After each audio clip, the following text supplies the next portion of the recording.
الحمد لله الذي هدانا لهذا وما كنا لنهتدي لولا أن هدانا الله لقد جاءت رسل ربنا بالحق والصلاة والسلام على النبي الأمي الخاتم لما سبق والفاتح لمن غلق المعلن الحق بالحق أبي القاسم محمد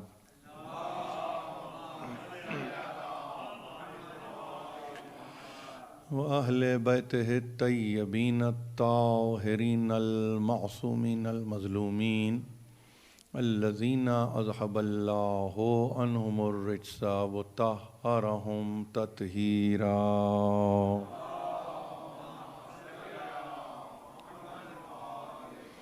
أما بعد فقد قال الله سبحانه وتعالى في محكم كتابه الحكيم يا أيها الذين آمنوا اتقوا الله وقولوا قولا سديدا. صلوات.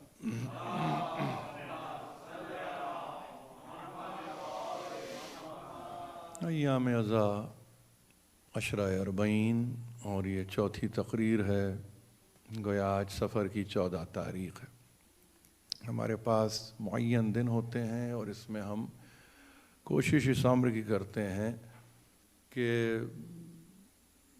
جو بھی گفتگو کی جائے وہ مربوط ہو، اور وہ نہ صرف مربوط ہو بلکہ وہ ہمارا دلی مقصود بھی ہو. یہ بعنوان قول سدید گفتگو کی جا رہی ہے، جس کے لیے ابو جعفر محمد ابن جریر طبری نے ایک لفظ سے کہا ہے. اس ہمارے عنوان جو کہ قرآن سے مربوط ہے وہ کہا ہے، یہ اس کو اگر ایک اور انداز سے کہا جائے تو یہ کہا جا سکتا ہے قاصداً الی الحق، حق کی طرف جو قاصد ہو، یعنی جس کا مقصد عینی حق ہو، سمت اس کی معین ہو، غیر معین نہیں ہوتی. کسی بھی سفر میں جب آپ جاتے ہیں اور سفر درپیش ہوتا ہے تو ایسا کبھی نہیں ہوتا کہ آپ گویا اپنے آپ کو صعوبت میں ڈال رہے ہیں اور یہ کہہ رہے ہیں کہ مجھے منزل کا نہیں پتہ. ایسا نہیں ہوتا. یعنی اگر صحت عقل ہو تو وہاں پر یہ گنجائش ہی نہیں ہے کہ گھر سے نکلے انسان اور یہ کہے مجھے نہیں معلوم میں کہاں جا رہا ہوں. تو ہوتا کیا ہے، اس کے لیے جو اطراف و اکناف میں جو قرب و جوار میں لوگ ہوتے ہیں وہ یہ کہتے ہیں کہ یہ فاتر العقل ہے. یعنی اس کا مطلب یہ ہے کہ عقل ہی رخصت ہو گئی. ہم ایسا نہیں ہے کہ ان باتوں سے واقف نہیں ہیں. کبھی کبھی آپ کو کچھ تمثیلات دینی پڑتی ہیں بچوں کو سمجھانے کے لیے. زندگی ایک مکمل سفر ہے، اور اگر یہ سفر مکمل ہے تو یہ سفر مطالبہ کرتا ہے آپ سے، چونکہ آپ صاحب عقل ہیں، کہ تمہیں منزل کا علم ہو. ما خلقت الجن والانس الا لیعبدون. نہیں پیدا کیا جن و انس کو مگر عبادت کے لیے. مقصد ہے، ایک مقصد ہے. اس کا مطلب پیدا کرنے والا خود ایک مقصد کے تحت خلق کر رہا ہے. اگر خلقت انس و جن میں مقصد ہے تو ہر فرد کی زندگی میں بھی کوئی نہ کوئی مقصد ہونا چاہیے. آپ کہیں کیا وہ عبادت سے مختلف ہوگا؟ نہیں، عبادت سے مختلف تو نہیں ہے. کیوں نہیں ہے؟ اس لیے کہ وہاں سے طے کر دیا گیا ہے، اور جب طے کر دیا گیا، یہ کہہ دیا گیا ہے کہ ہم نے تمہیں نہیں پیدا کیا مگر عبادت کے لیے. اب آ جائیے تھوڑا سا اس کو کھولیے آپ. عبادت کا مطلب فقط نماز، روزہ، حج، زکوٰۃ، ادائیگی خمس نہیں ہے. آپ کی آنکھ صبح کھلی اور آپ نے استراحت کے عالم میں اپنے آپ کو فرش پہ ڈال دیا، انتہا میں آنکھیں موند لیں آپ نے، یعنی آنکھ کے کھلنے سے لے کر آنکھ موند لینے تک کے عمل میں عبادت ہی عبادت ہے۔ کیسے؟ ایسے کہ آپ نے کہا کہ ہم نے اپنے پیدا کرنے والے کو پیش نظر رکھا، اور جب ہم نے اس کو پیش نظر رکھا تو ہم نے اس کی رضا کو اپنی رضا بنایا، اور جب اس کی رضا آپ کی رضا بنتی ہے تو گویا آپ اس کی مرضی کے تابع قرار پاتے ہیں۔ اس کی مرضی کے تابع قرار پانے کا مطلب یہ ہے کہ پھر آپ اطاعت الہی سے سرشار ہیں۔ اطاعت الہی سے سرشاری کا مطلب یہ ہے کہ وہ واسطہ، وہ وسیلہ، وہ ذریعہ جس نے آپ کو اس قابل بنایا کہ آپ مطیع بنے اس کے، تو وہ کوئی اور نہیں ہے، وہ درمیان میں وہی ہے نا جو پیغام کا لانے والا ہے، جو آپ سے یہ کہنے والا ہے کہ دیکھو یہ اللہ کی مرضی ہے کہ تم اس کی عبادت کرو۔ براہ راست نہ حکم آپ تک آیا، نہ آپ تک پہنچا، کسی کے قلب نے اس پیغام کو لیا اور جستہ جستہ، رفتہ رفتہ، آہستہ آہستہ دیکھ کر، سمجھ کر، جان کر، پہچان کر اس پیغام کو آپ تک پہنچاتا چلا، جس کے لیے تاریخ نے کہا کہ یہ کل 23 برس کا عرصہ تھا جس میں آنے واحد میں آنے والا پیغام آپ کے حوالے 23 برس میں کیا گیا۔ اس کا مطلب یہ ہے کہ وہ تاثر آپ کے لیے فقط ایک قائم ہوتا ہے، اور وہ یہ ایسا پیغام کہ اگر آپ کو دفعتاً دے دیا جائے تو دماغ آپ کا پھٹ جائے، دل آپ کا منقلب ہو جائے، پرخچے اڑ جائیں انسان کی فہم و فراست کے، یعنی کیپیسٹی کو، کیپیبلٹی کو، استعداد کو دیکھ کر آپ کے حوالے پیغام کیا گیا۔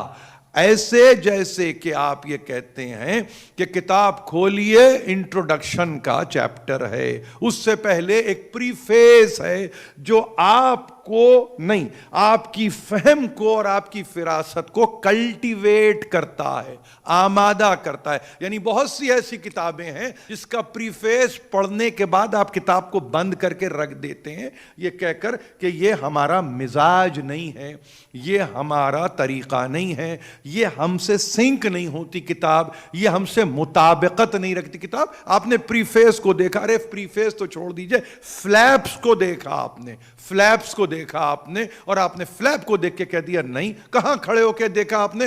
بارنز اینڈ نوبل پہ کھڑے ہو کے آپ نے کتاب کو دیکھا۔ کتاب کا ٹائٹل بھی بہت اچھا تھا، اس میں رنگ بھی بڑے اچھے تھے، اس کی جلد بھی بڑی پختہ تھی، اس کے صفحات بھی بڑے معین تھے، اس کی پرنٹنگ بھی بڑے کمال کی تھی۔ معلوم یہ ہوا مزاج نے تطابق نہیں کیا، مزاج کے مطابق نہیں تھی، کتنی ہی اچھی کتاب تھی، آپ نے اس کو رکھ دیا اٹھا کے واپس۔ آپ کی خرید میں بھی تھی، یعنی آپ کی قوت خرید میں بھی تھی، مگر پھر بھی آپ نے اس کتاب کو رکھ دیا، فقط اس لیے کہ آپ سے کتاب سنک نہیں ہوئی، آپ کے مزاج کے مطابق کتاب نہیں تھی۔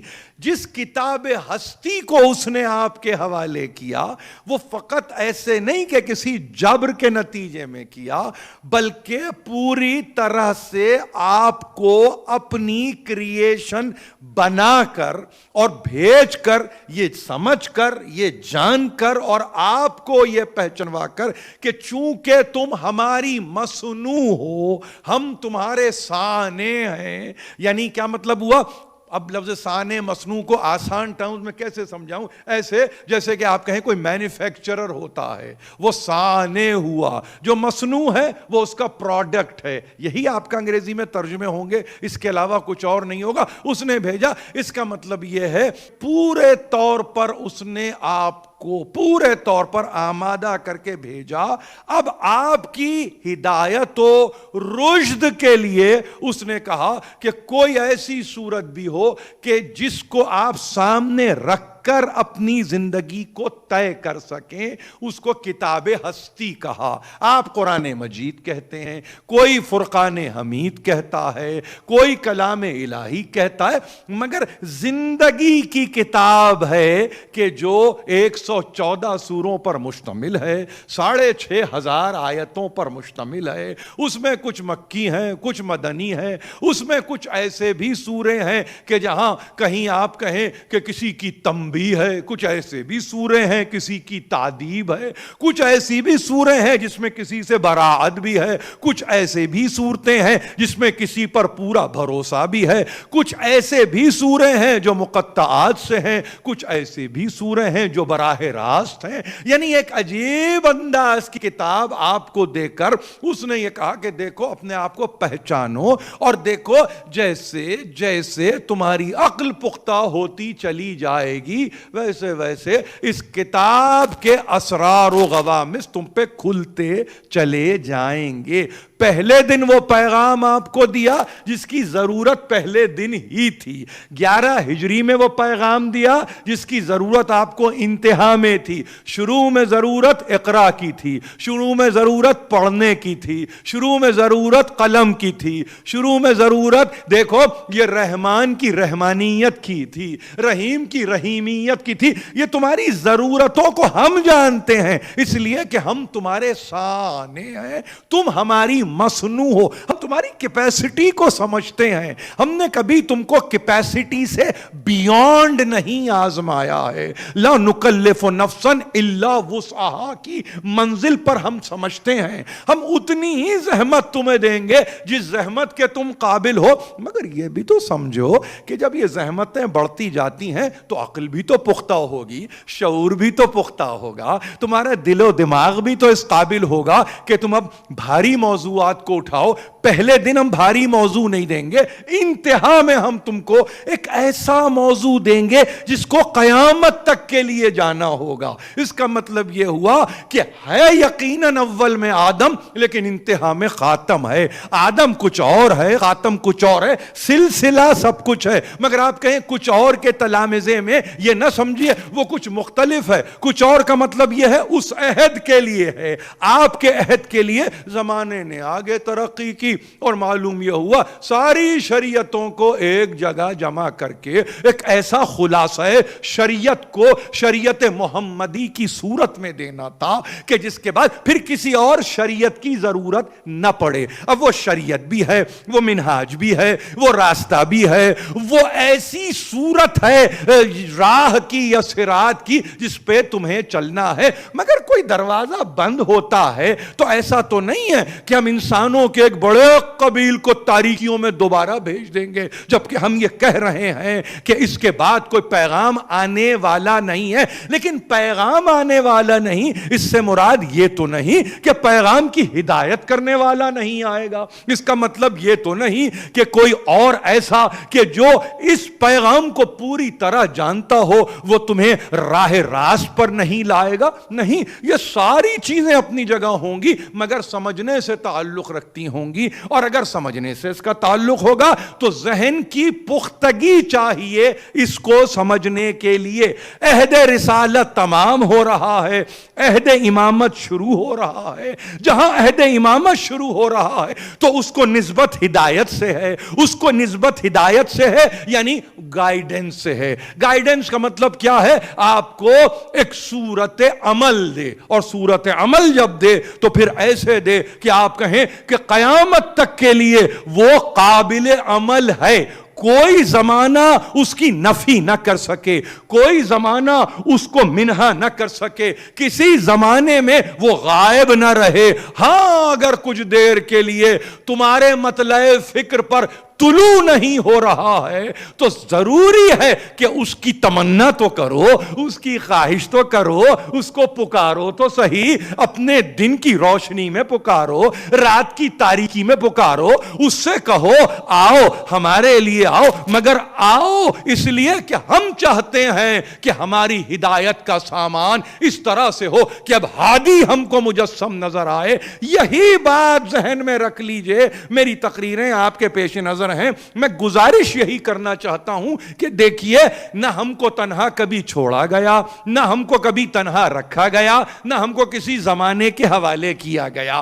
رسالت نے ایک مرتبہ جب اپنے آپ کو اس انداز میں ڈھالا کہ اب یہ رسالت امامت میں ایکسٹینڈ ہو جائے گی، تو یقین جانیے کہ وہ فقط اس لیے نہیں کہ وہ رسول کا کوئی ایسا مسئلہ تھا جس کو آپ کہیں کہ پریسٹیج پوائنٹ ہے رسول کا، نہیں، وہ پریسٹیج پوائنٹ رسول کا نہیں ہے، انسانوں کی فضیلت اس میں ہے، انسانوں کی منزلت اس میں ہے، انسانوں کی قدر و قیمت اس میں ہے کہ کسی ایسے زمانے کے حوالے تمہیں نہیں کر رہے ہیں جس میں تم کھو جاؤ، جس میں تم غائب ہو جاؤ، جس میں تم فنا ہو جاؤ، نہیں، تم رہو، ہادی بھی تمہارے ساتھ رہے گا، ولی بھی تمہارے ساتھ رہے گا، اور وہ ولی جو نعمتوں کا دینے والا ولی ہے، نعمتوں کا عطا کرنے والا ولی ہے۔ ہاں، ایک صورت ایسی بھی ہے، ایک صورت ایسی بھی ہے کہ جس میں انسانوں نے کہا کہ ہم نہیں مانتے،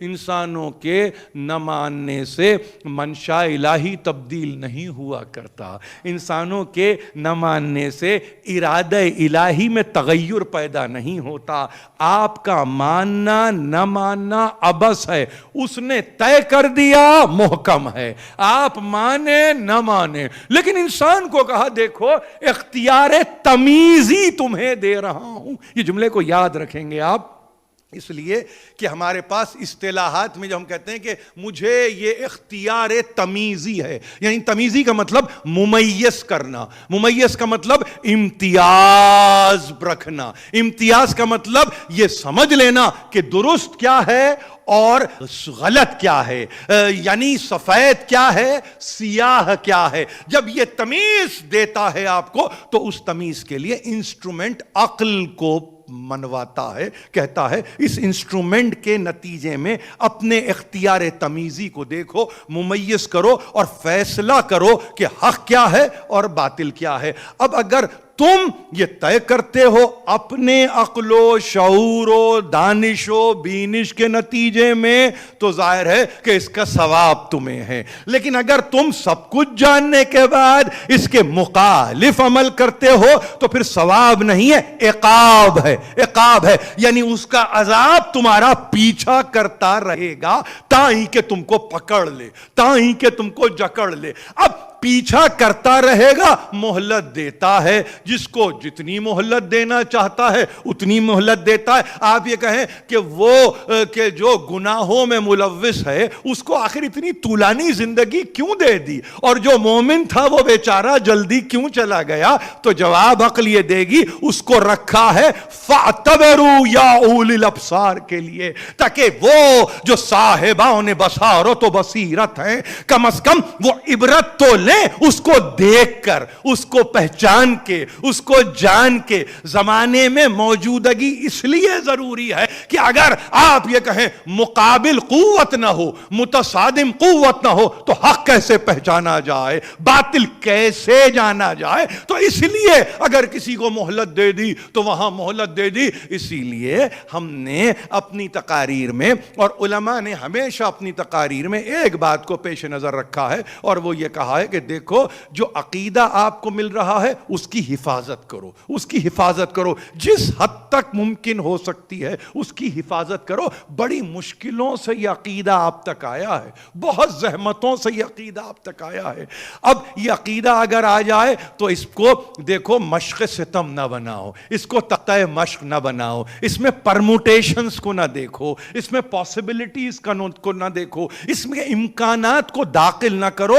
جو عقیدہ عقیدہ ہے وہ معین ہے. ملا محسن فیض کاشانی ہوں یا آپ کے پاس ہاشم بحرانی یا بحرینی، دونوں طرح سے ان کا نام لیا جاتا ہے، وہ ہوں، آپ کہیں کہ تبرسی ہوں، آپ کہیں کہ ابو جعفر محمد ابن حسن توسی ہوں، آپ آگے کہیں ناصر مکارم شیرازی ہوں، سب کے سب اپنے اپنے مقام پر یہ کہہ رہے ہیں دیکھو ہمارا کام اللہ اور اس کے رسول کی اطاعت کرنا ہے.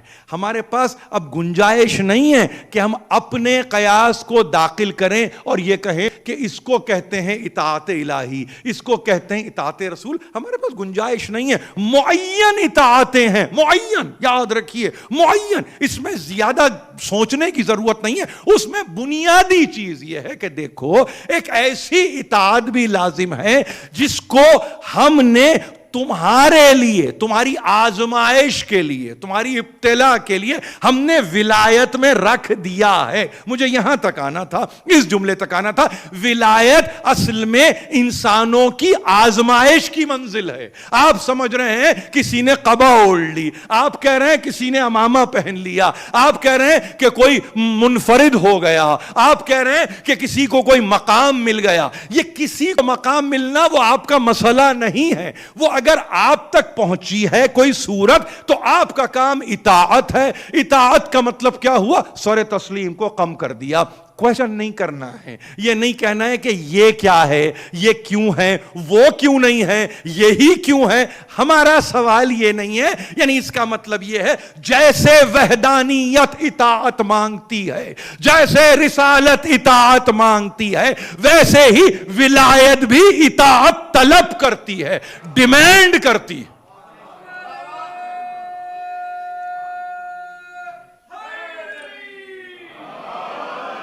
اور جب آپ سے کوئی یہ کہے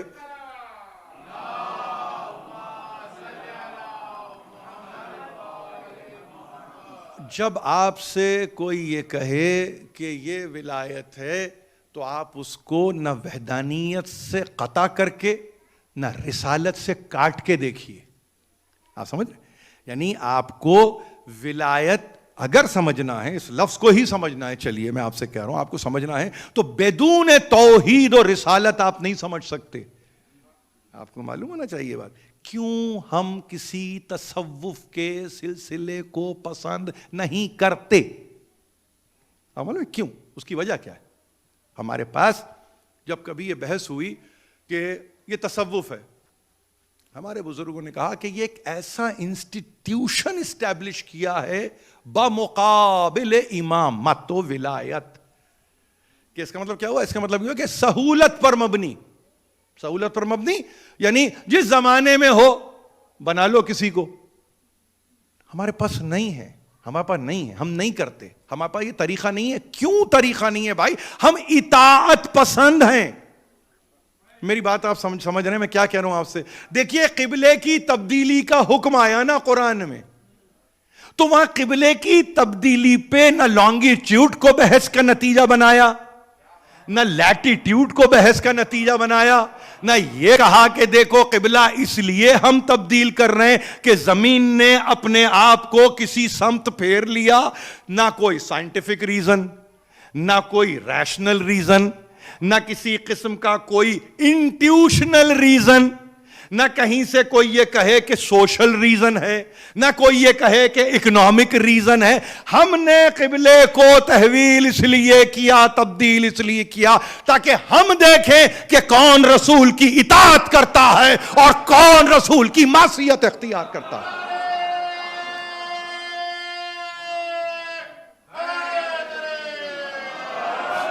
آپ سمجھیں قبلے کی تبدیلی ایک بہت، یعنی میں آپ سے عرض کروں نا کہ جہاں پہ آپ یہ کہیں ہزار برس سے ایک طرف رخ ہے اور وہاں اچانک دوران نماز آپ کے قبلہ بدل دو. اب سوال یہ پیدا ہوتا ہے کہ اگر اس کو آپ اس پورے سمجھیے کہ انسٹنس کو تمثیل کے طور پہ لے لیجئے، مثال کے طور پہ لے لیجئے اور یہ کہیے کہ اتنا بڑا حکم آ رہا ہے اور اس میں سائنٹیفک ایکسپلینیشن نہیں ہے. آپ سمجھ رہے ہیں؟ اس میں کوئی ایکسپلین، چلیے سائنٹیفک لفظ کیوں میں خام استعمال کروں، کوئی ایکسپلینیشن ہے ہی نہیں سوائے اس کے کہ ہم، یعنی وہ یہ کہہ رہا ہے ہم یہ جاننا چاہتے تھے، ہم یہ دیکھنا چاہتے ہیں، ہم یہ معلوم کرنا چاہتے ہیں کہ مطیع رسول کون ہے. ایک ذرا سی چیز سے تو یہ سب کا امتحان ہو گیا. یعنی اس کا مطلب ایک ایسی شے ہے نا جس کو قیامت تک کے لیے کوئی بدل نہیں سکتا. تو اگر آپ سے کوئی یہ کہے کہ علی کو ولی بنایا، ایک بات کر رہا ہوں آپ سے، علی کو ولی بنایا، تو اس میں ان کا سن زیادہ، ان کا سن کم، وہ بچے وہ بڑے، یہ انہی کے لیے کیوں؟ یہ معاملہ قرابت کا تو نہیں تھا، یہ معاملہ رشتہ داری کا تو نہیں تھا، یہ معاملہ عزیز داری کا تو نہیں تھا. امیر المومنین سے بھی پوچھنے والوں نے پوچھا ہے کہ یہ جو آپ کا تعلق ہے نا سرکار رسالت مآب سے، یہ آخر اس کا سبب تو بتائیے. یعنی آپ کوئی تو بتائیے نا سبب، کوئی ہوتا ہے نا میرا تعلق ان سے اس سبب سے ہے. انہوں نے کہا یہ دیکھیے امیر المومنین فرماتے ہیں کہ مجھ سے یا رسول سے جو میری نسبت ہے وہ با اعتبار قرابت نہیں، با اعتبار اطاعت ہے. آپ سن رہے ہیں؟ آپ لفظ قربہ میں پھنس گئے، قرابت دار، عزیز دار، رشتہ دار، یہ کہہ کے آپ نے قربہ کو، لیکن قربہ کو کوئی یہ نہیں سمجھ سکا کہ یہ قربہ با اعتبار اطاعت ہے. جیسے آپ کہتے ہیں نا خدا سے تقرب، زندگی میں آپ کہتے ہیں اللہ سے بڑا مقرب بندہ ہے اللہ کا، کس اعتبار سے؟ کوئی رشتہ داری ہے؟ نہیں. یعنی آپ جب لفظ استعمال سپرلیٹو استعمال کر رہے ہیں، یہ بڑا مقرب بندہ ہے، کسی کے لیے آپ نے کہا مقرب بندہ ہے، یعنی کیا ذہن میں آپ کے چل رہا ہے پیچھے؟ کوئی عزیز داری، رشتہ داری، کوئی ریلیشن شپ، کوئی پرسنل ریلیشن شپ نہیں، ایک ہی تو چیز ہے نا، اطاعت. یعنی اللہ کے اور اس کے رسول کے احکام کا اس سے بڑا کوئی مطیع نہیں ہے. کہہ دیا نا مقرب بندہ، تقرب پایا ہوا، یعنی اب اس کی بارگاہ میں جانا ہے تو انتہا کی اطاعت ہو اگر تقرب پانا ہے. یہی ہے نا. تو اب اگر آپ سے کوئی یہ کہے کہ کسی منزل پہ جب انسانوں کی عقل پختہ ہوئی کوئی 23 برس کے لگ بھگ، اور 23 برس کے یعنی پورے سن و سال گزرتے ہوئے انتہا میں ایک ایسا پختہ پیغام دینا ہے کہ جو پختہ پیغام قیامت تک کے لیے تم کو لے جائے، اور وہ ایسا پیغام ہو کہ جہاں پر کہیں تم اپنے طور پر کمزوری محسوس نہ کرو. تو آپ نے کہا کہ فوری طور پر وہاں پہ اعلان ہو گیا کہ دیکھو اب اعلان ولایت ہو، اور اعلان ولایت میں مولائیت نمایاں ہو. دونوں ہی چیزیں ہیں نا، دونوں ہی چیزیں آپ کے سامنے، ولایت کا اعلان ہو، اور ظاہر ہے کہ اگر ولایت کا اعلان ہو رہا ہے تو خواجہ حسن بصری کے لیے نہیں ہو رہا ہے. آپ سمجھ گئے؟ یہ ولایت کا اعلان معین الدین چشتی اجمیری کے لیے نہیں ہو رہا ہے، یہ نہیں، ان کے لیے نہیں ہے. نام اگر 2 لے لیے تو گھبرائیے مت، نام تو بہت سارے ہیں، سفیان سوری بھی ہیں، رابعہ بصری بھی ہیں، بہت نام لینے پہ آ جائیں، سلسلہ چشتی بھی ہے، نقشبندی بھی ہے، بہت سارے سلسلے اپنے طور پر، پھر نام لیکن ایک نتیجے میں کہیں ایسا نہ سمجھیں کہ ہم ان سے گفتگو کر رہے ہیں. نہیں، ہم یہ کہہ رہے ہیں ایسے کے حوالے ہو کہ زمانہ بدلے مگر وہ نہ بدلے، فصل بدلے مگر وہ نہ بدلے، لوگوں کے مزاج بدل جائیں مگر وہ نہ بدلے، لوگوں کے مذہب بدل جائیں وہ نہ بدلے، لوگ مرتد ہو جائیں مگر وہ قوم کے طور پہ قائم رہے. سارے زمانے 40 ہجری تک تو خود دیکھے. اب جتنے زمانے امیر المومنین نے دیکھے نا، 11 ہجری سے لے کے 4، آپ کہیں گے کہ 29 برس کا زمانے میں کیا کیا نہیں دیکھا، سب کچھ دیکھا. انتہا پہ کذب کو دیکھا، انتہا پہ نفاق کو دیکھا، انتہا پہ کفر کو دیکھا، انتہا پہ طغیان کو دیکھا، انتہا پہ عصیان کو دیکھا، انتہا پہ اقربا پروری کو دیکھا، انتہا پہ معصیت کو دیکھا. کیا نہیں دیکھا 29 برس میں. اب یہ پورے 29 برس میں جو دیکھنے والا ہے سب کچھ یہی قیامت تک ریپیٹ ہونے والا ہے. یہ سب ایسے ریپیٹ ہوگا, کچھ نہیں. ہاں آپ کہیں کہ وہ جو کفر دیکھا اب وہ پھیل گیا, اب وہ نفاق دیکھا وہ اور پھیل گیا, اب وہ ہم نے جو تعصب دیکھا وہ پھیل گیا, اب وہ جو بغض دیکھا ہم نے وہ بھی پھیل گیا, صدیوں پہ پھیل گیا. لیکن وہاں لطف کی بات یہ ہے کہ جس کے حوالے ولایت کو کیا وہ تغیر پسند نہیں ہے, وہ متاثر نہیں ہوتا, وہ تاثر قبول نہیں کرتا. جس کی تربیت آغوش رسالت میں ہوئی ہو وہ تبدیلی اس کا شیوا نہیں ہوتا, اس لیے کہ وہ اس آغوش کا حق ادا کرتا ہے. حق ہے اس آغوش کا جو علی ادا کرتے ہیں. کیسے بدل جائیں, کیسے پھر جائیں, کیسے کہیں اور چلے جائیں, نہیں. اب جب آپ یہ کہتے ہیں کہ بھائی یہ ولایت کا سلسلہ ہے اور اس کو اسی طرح سے رہنا ہے, تو اس میں اتنی پختگی ہونی چاہیے, اتنی پختگی ہونی چاہیے کہ آپ یہ کہیں کہ اس ولایت ہی میں آپ کو کلمہ لا الہ بھی نظر آئے, اسی ولایت میں آپ کو کلمہ محمد رسول اللہ بھی نظر آئے, اسی ولایت میں آپ کو یعنی ساری چیزیں جو نگاہوں سے پنہا ہیں وہ عیاں ہو جائیں. اسی لیے اب میں آپ سے بات آ رہی ہے تو تذکرہ کر دوں. قبلہ گاہی حضرت علامہ رشید ترابی علی اللہ مقامہ نے ایک سلام کہہ دی, جہاں ولی ہے عیاں, جہاں ولی ہے عیاں, لا الہ الا اللہ. نہ کون ہے نہ مکان, لا الہ الا اللہ.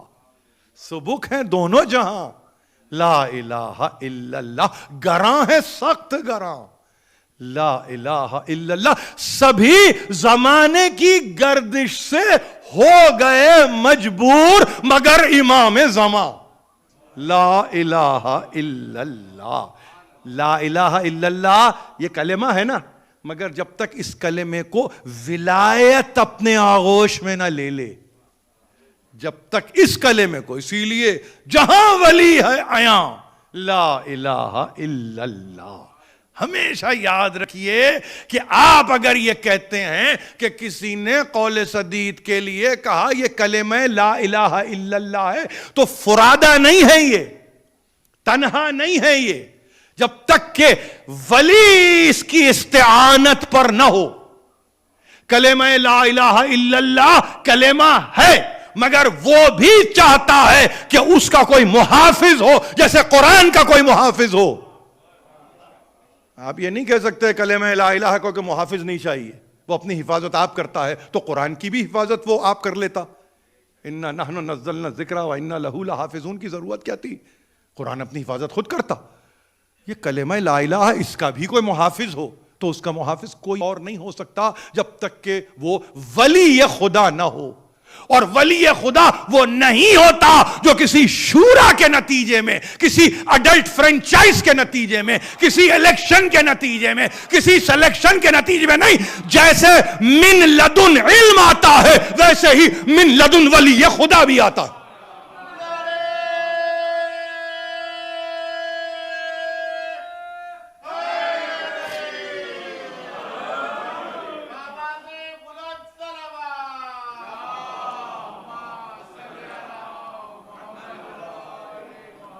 دیکھیے یہ باتیں ایسا نہیں ہے کہ آپ کے علم میں نہیں ہیں, یہ علم میں نہیں ہے, ایسا نہیں ہے. بعض دفعہ ہوتا یہ ہے کہ یہ مجلس ہمیں ایک موقع مہیا کرتی ہے کہ ہم دہرائی کا عمل اختیار کریں. سبق جیسے اچھا سبق دہرایا جاتا ہے, جہاں سبق ہی نہیں تو وہاں دہرائی کہاں ہوگی. تو جب مجھ سے پوچھنے والے یہ پوچھتے ہیں کہ بھائی آپ تاریخ میں پڑھتے ہیں تو ان کا تذکرہ کیوں نہیں کرتے ہیں, تو بھائی بات یہ ہو رہی ہے کہ ہمیں یہ کہا گیا ہے کہ اچھی بات منہ سے نکالو, بری بات کو زباں پہ نہ لاؤ, اپنے آپ کو ان سے بچاؤ, اپنے آپ کو یہ علتوں سے دور رکھو, محفوظ رکھو. ہمیں تو محفوظ کا لفظ استعمال کیا جاتا ہے, ان سے محفوظ رہو. اب مجھے بتائیے جو جن کے لیے یہ کہا جائے کہ ان سے محفوظ رکھو اپنے آپ کو, تو ان کو میں محافظ بناؤں اپنا؟ کہاں سے بناؤں گا بھائی, میں کہاں سے بناؤں اور کیوں بناؤں؟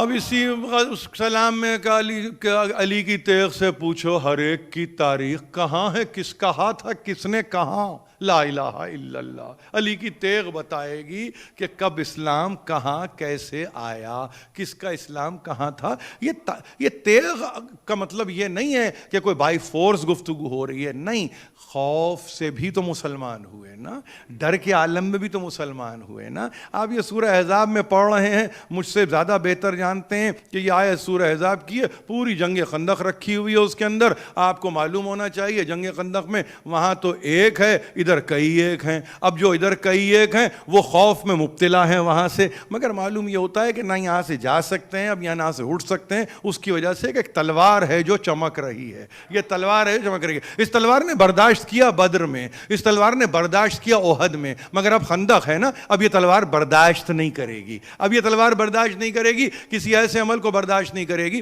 جس کے نتیجے میں تم یہاں سے پھر راہ فرار اختیار کرو۔ اب بیٹھو اور بیٹھ کے دیکھو کہ میں کیا کرتا ہوں، بیٹھو یہیں بیٹھو مگر بیٹھ کے دیکھو۔ اس وقت بھی بیٹھ جاتے تو نتیجہ یہی ملتا تو آج تمہیں ملنے جا رہا ہے۔ اس وقت تم نے اپنے آپ کو بات پہ آمادہ کیا کہ تم نے راہ فرار کو ڈھونڈ لیا، مگر نہیں، بھروسہ تو کرو، اپنے آپ کو یہاں بٹھا کے مجھ پہ بھروسہ کرو۔ امیر المومنین کا اور کوئی تقاضا نہیں ہے، امیر المومنین آپ سے کچھ اور چاہتے ہی نہیں ہے، امیر المومنین کی کوئی تمنا ہی نہیں ہے۔ جو تمنا اگر امیر المومنین کی ہے، مجھ پہ بھروسہ کرو، صرف مجھ پہ بھروسہ کرو، میں تمہارے سارے کام انجام دے دوں گا۔ یہ بھی مسلمانوں کو منظور اگر نہ ہو تو مسلمانوں کا دشمن مسلمانوں سے زیادہ اور کون ہو سکتا ہے؟ آپ کہہ رہے ہیں وہ دشمن وہ دشمن وہ دشمن، ارے بھائی جہاں پہ آپ کے پاس ایک پورا انسٹیٹیوشن موجود ہو آپ کی محافظت کے لیے، آپ کی حفاظت کے لیے، آپ کی پریشانیوں کی دوری کے لیے، آپ کے حاجات کو پورا کرنے کے لیے، تو وہاں پہ انسان پریگمیٹک انسان، عملیت پسند انسان وہ پسند نہیں کرتا کہ ہمیں بھروسہ کر لینا چاہیے، سب کچھ تو پرووائڈ کرتا ہے۔ ارے یہی پرووائڈر ہے، یہی چیریشر ہے، یہی سسٹینر ہے، فرق صرف یہ ہے کہ یہ خود نہیں کہتا، وہاں سے سند لیتا ہے، وہ سند لے کے کہہ رہا ہے میں دے دیتا ہوں، تمہیں کہیں اور جانے کی ضرورت نہیں ہے۔ یہ باتیں عقیدے کی نہیں ہیں، یہ باتیں بڑی پریکٹیکل ہیں، بڑی پریکٹیکل ہیں۔ انسانوں نے ابھی پریکٹیکل ٹرمز میں ولایت کے انسٹیٹیوشن کو ابھی سمجھنے کی شاید کوشش ہی نہیں کی ہے۔ آپ نے ولایت کے انسٹیٹیوشن کو ابھی بھی عقیدے سے متصل رکھا ہے، رکھیے آپ، مگر اس ولایت کے انسٹیٹیوشن کو جب کبھی آپ عملیت کی منزل پر لا کے دیکھیں گے تو ایک دفعہ آپ خود یہ کہیں گے سب کچھ تو یہی کرتے ہیں، ہمارا کام تو تمنا کرنا ہے، ہمارا کام تو خواہش کرنا ہے، ہمارا کام تو طلب کرنا ہے۔ دنیا کہتی ہے کہ منو سلوہ اس وقت آتا ہے، ارے وہ یقین تھا تو منو سلوہ آتا تھا، علی پہ یقین کرو سب کچھ ویسے ہی ہو جائے گا۔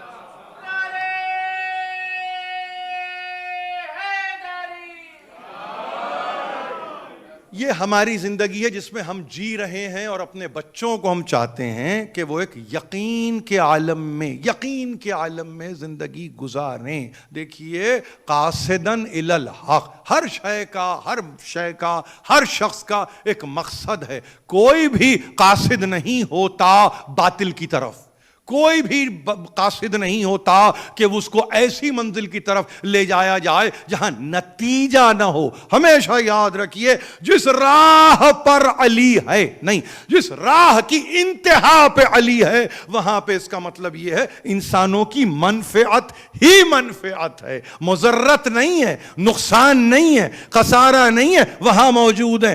اب آپ کہیں وہاں موجود ہیں اس لیے کہ جس نے اللہ کی بھرپور اطاعت کی ہو، انسانوں کی پوری ہدایت کی ہو، اور انسانوں کی ضرورت اور حاجت کو پورا کیا ہو، تو پھر وہ انتہا پہ اسے تنہا نہیں چھوڑتا، وہ کہتا ہے یہاں میں تمہارے لیے اب شفاعت کا انتظام کروں گا۔ اس لیے کہ عمل میں اگر کوئی کوتاہی رہ گئی ہے تو اس کوتاہی کو ختم ہو جانا چاہیے۔ فرق صرف یہ ہے کہ دیکھو دل سے توبہ کرو، دل سے توبہ مانگو، اور اس کے بعد ہمارے بارگاہ میں چلے آؤ۔ یہ جو مجلس ہے نا، مجلس عزائے حسین، یاد رکھیے ایک روایت کو ذہن نشین کر لیجئے، امام ششم، امام جعفر صادق علیہ الصلوۃ والسلام،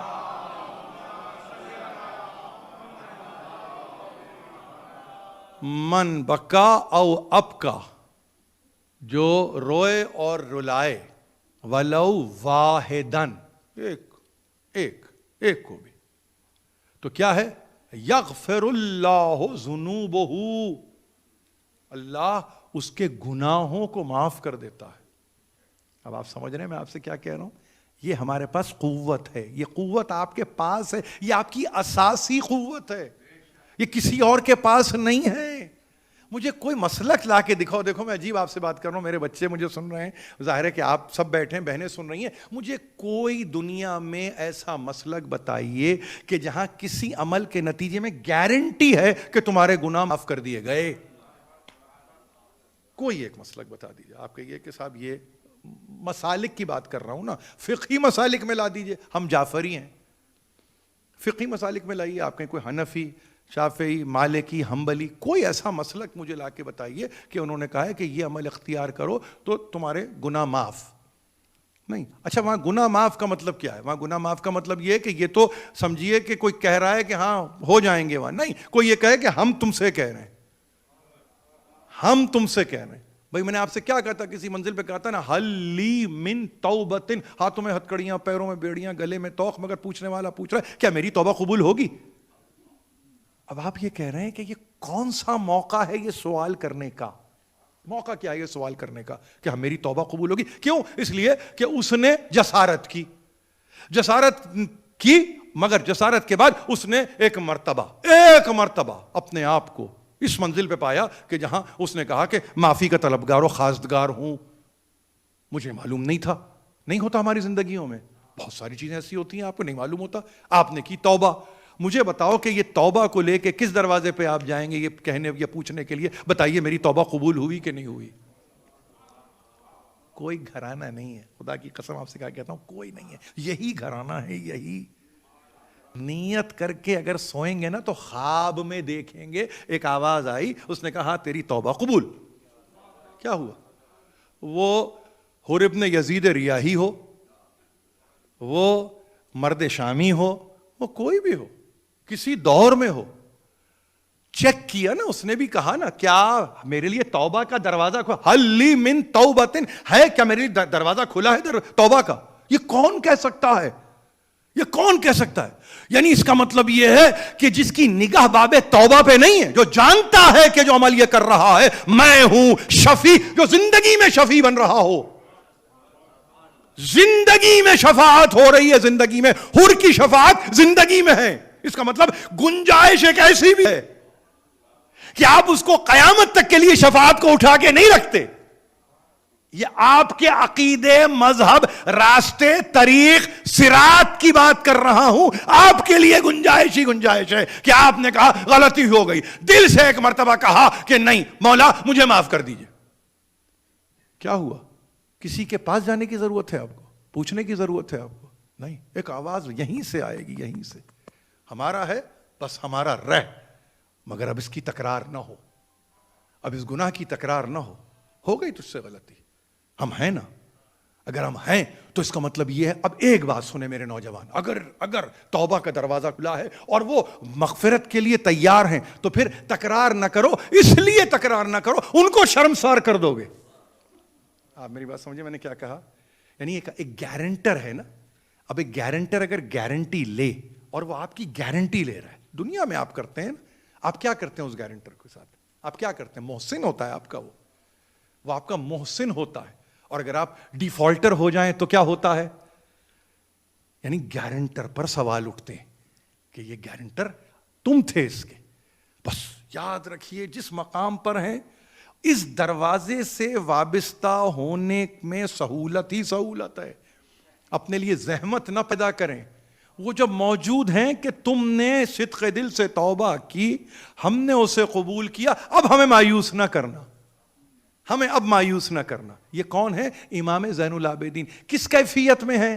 تقریر میں ختم کر رہا ہوں، میں نے روزانہ 1 گھنٹہ 5 منٹ کے لگ بھگ تقریر کی ہے، میں نہیں چاہوں گا کہ آپ زیادہ، اور خاص طور پہ ایک اشارہ مجھے ملتا ہے اس انداز سے نہیں کہ مینجمنٹ کی طرف سے، کہ ظاہر ہے کہ یہ آپ ورکنگ ڈیز میں ہیں، میں سمجھتا ہوں کہ اس میں آپ کو جانا بھی ہے، پہنچنا بھی ہے، نہیں معلوم کس مسافت سے آپ آ رہے ہیں، مگر یاد رکھیے آپ کو کہ یہ امام چہارم ہیں، امام زین العابدین ہیں، عابد بیمار ہیں، سید الساجدین ہیں، سب کچھ آپ کو معلوم ہے، مگر عالم یہ ہے کہ توبہ کو قبول کرنے والے بھی ہیں، اور ایک منزل جب آئی کہ اعلاء کلمہ حق ہو، اور ایک مرتبہ یہ کہیں موقع مل گیا، کسی نے کہا اسی وقت کہ جب دربار میں تھے، کسی نے کہا کہ جس وقت رہائی نصیب ہوئی اس وقت، دونوں طریقے سے روایتیں آپ کے پاس لکھی ہوئی ہیں، وہاں پہ ایک مرتبہ تاریخ میں لکھا ہے، اور جتنے مقاتل ہیں سبوں نے لکھا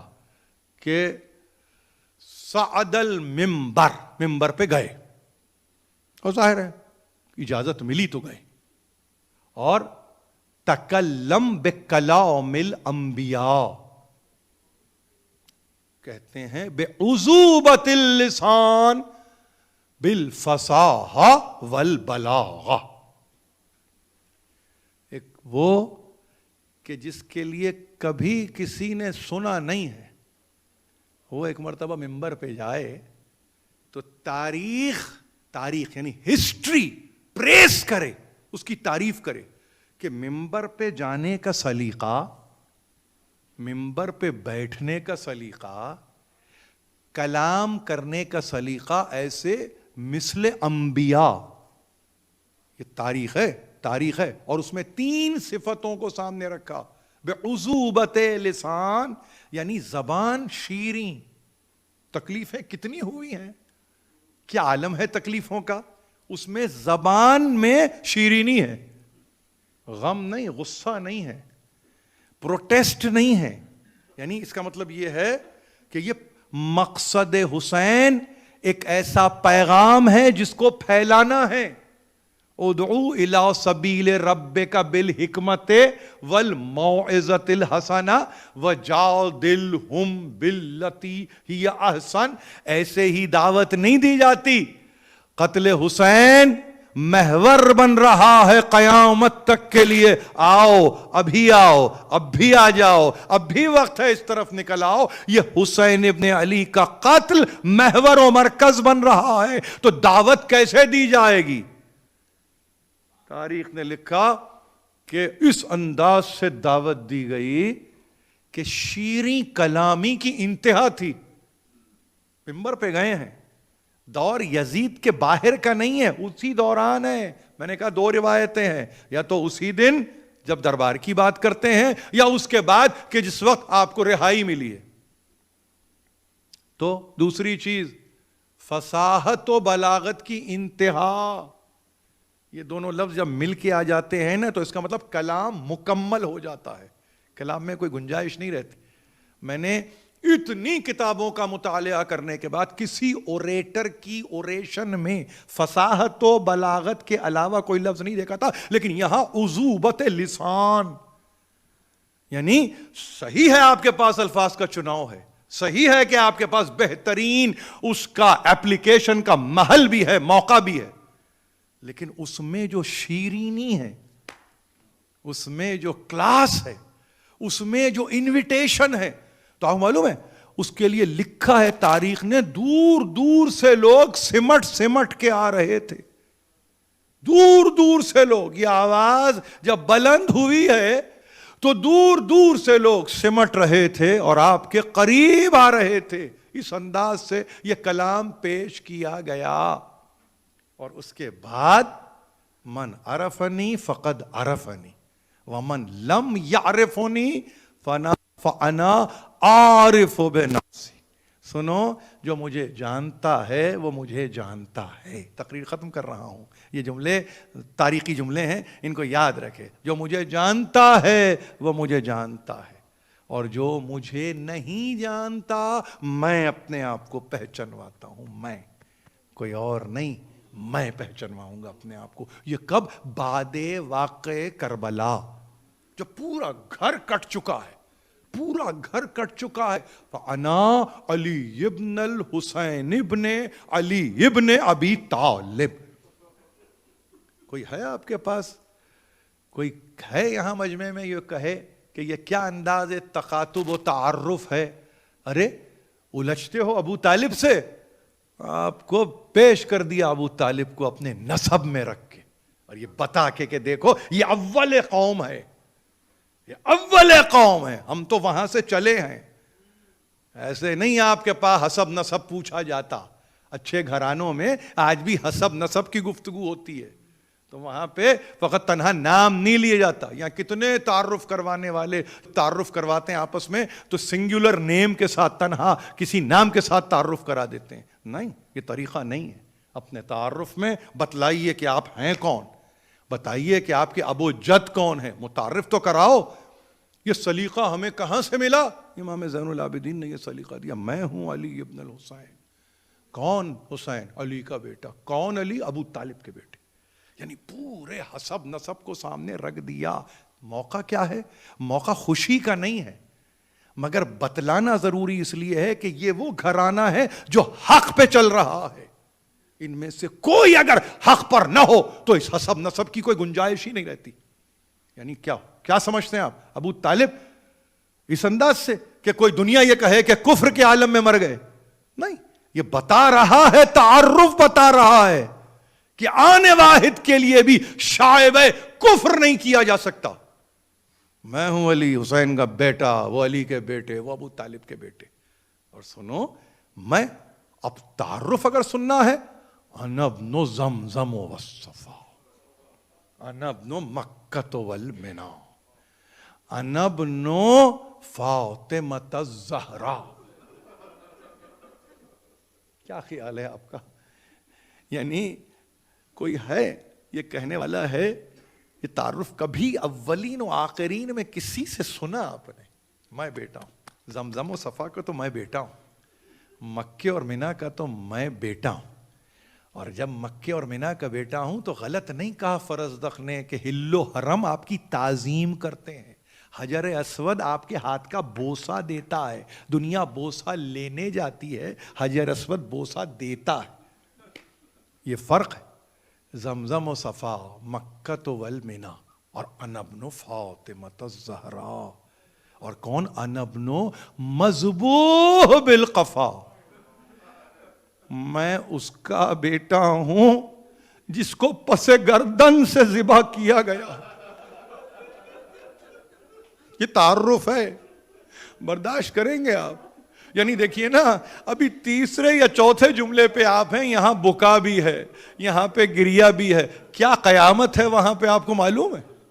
یہ تعارف ہو رہا ہے، میں بیٹا ہوں، انا ابن المذبوح من القفا، میں ہوں انا ابن من العطشان حتی مزا، میں اس کا بیٹا ہوں جو اتنا پیاسا تائیں کہ موت نہ آ گئی، تائیں کہ قتل ہو گئے، میں اس عطشان کا بیٹا ہوں۔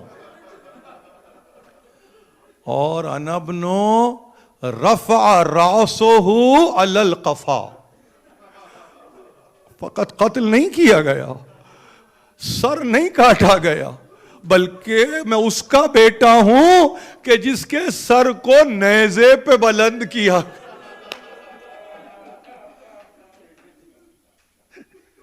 میں اس کا بیٹا ہوں، عابد بیمار، انا ابن محمد المصطفیٰ، میں بیٹا ہوں اللہ کے حبیب کا، میں بیٹا ہوں۔ یعنی دنیا حیران ہو رہی ہے، یہ تعارف ہو رہا ہے، یہ تعارف ہو رہا ہے۔ کون تعارف کرائے کہ یہ کون ہے؟ جس پہ گزرتی ہے نا، پھر وہی تعارف کراتا ہے۔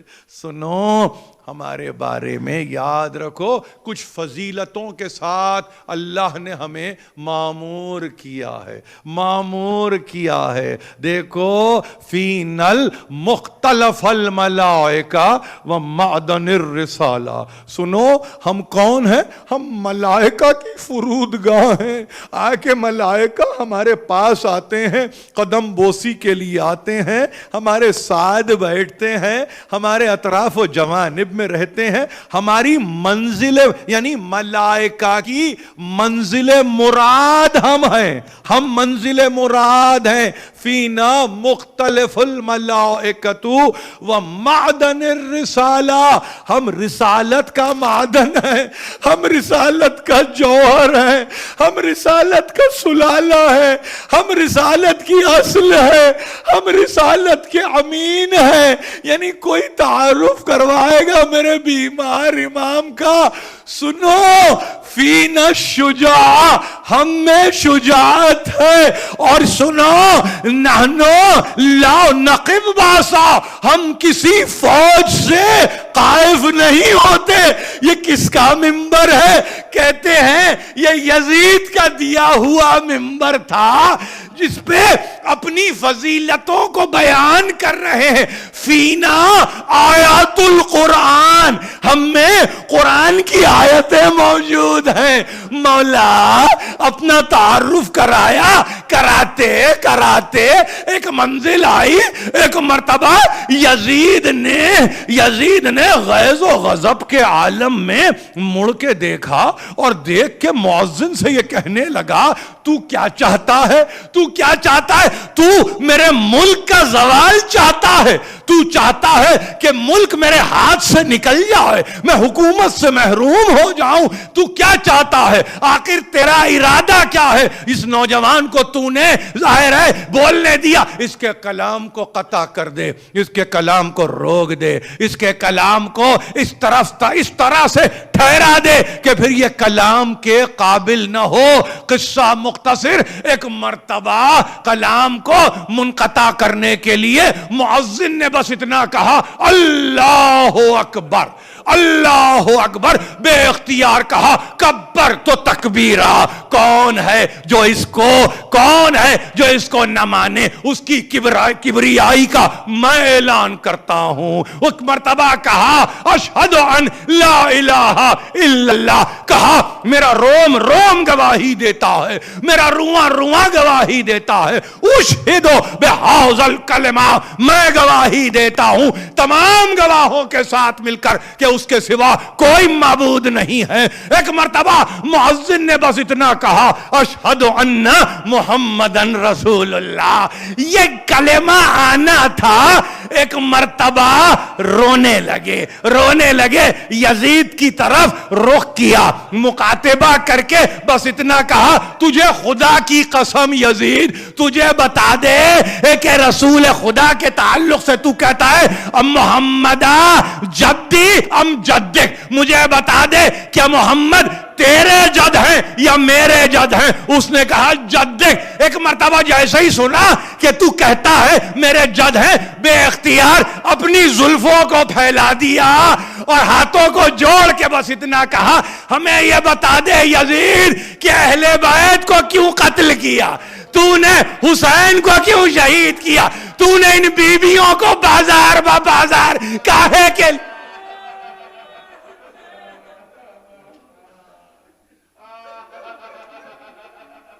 الہی و سیدی و مولایا و ربی. پروردگار اس قلیل توسل کو ہم سے قبول فرما. جو پریشان حال ہیں ان کی پریشانیوں کو دور کر, جو بیمار ہیں واسطہ بیمار کربلا کا شفائے کامل عطا فرما. پروردگار ہم میں جو بے روزگار ہیں واسطہ عابد بیمار کا رزق فراواں اور رزق بے پایاں نصیب کر. پروردگار ہمیں کوئی غم نہ دے سوا غم آل محمد کے. تعجیل فرما, ظہور حجت فرما, ماتم حسین.